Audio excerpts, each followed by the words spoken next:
भगवान श्री राम भरत जी की प्रशंसा कर रहे थे। भरत जी कहते हैं, प्रशंसा तो आपकी प्रभु, क्योंकि मुझे आपकी छत्र छाया मिली। ये तो आपका स्वभाव है कि आप किसी में भी दोष नहीं देखते, इसीलिए आपको मेरा गुण दिखता है। प्रभु श्री राम कहते हैं, चलो मान लिया कि मुझे दोष नहीं दिखता, पर मुझे गुण दिखता तो है। इसीलिए तो मैं कहता हूँ कि तुम गुणों के अक्षय कोश हो। भरत जी कहते हैं, प्रभु यदि तोता बहुत ही अच्छा श्लोक बोलने लगे और बंदर बहुत ही अच्छा नाचने लगे, तो ये बंदर की बड़ाई हुई या नचाने वाले की बड़ाई हुई? ये तोते की बड़ाई हुई या श्लोक रटवाने वाले की बड़ाई हुई?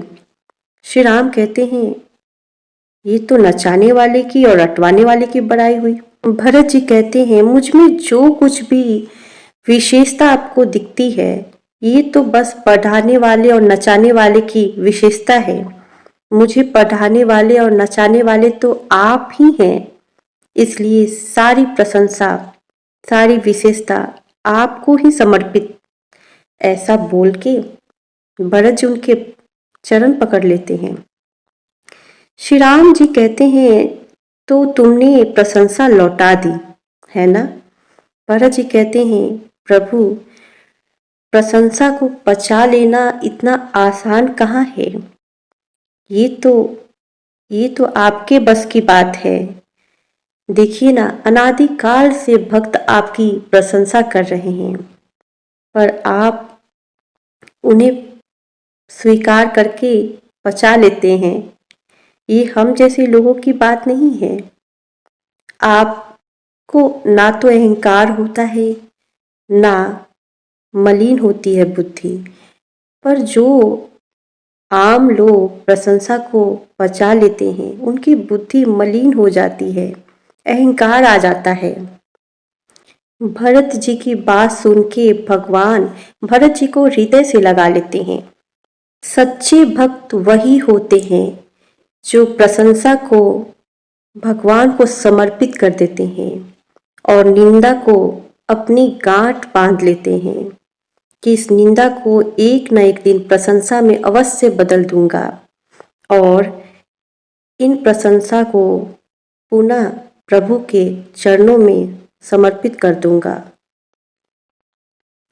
मित्रों, जीवन में प्रशंसा और निंदा मिलते ही हैं। प्रशंसा और निंदा एक ही सिक्के के दो पहलू हैं। आप देखिए ना, ठंडी में किसको हवा अच्छी लगती है, बारिश अच्छी लगती है? लोग निंदा करते हैं, क्यों बारिश हो रही है, क्यों हवा चल रही है? सबको खिली खिली धूप पसंद आता है ना, क्योंकि जरूरत धूप की है। इसी प्रकार गर्मियों में धूप को कौन पसंद करता है? लोग छतरी लगा के चलते हैं और लोग एसी, कूलर, पंखे के नीचे बैठते हैं। उन्हें हवा अच्छी लगती है। गर्मियों में बारिश हो जाए तो बड़ा आनंद आता है।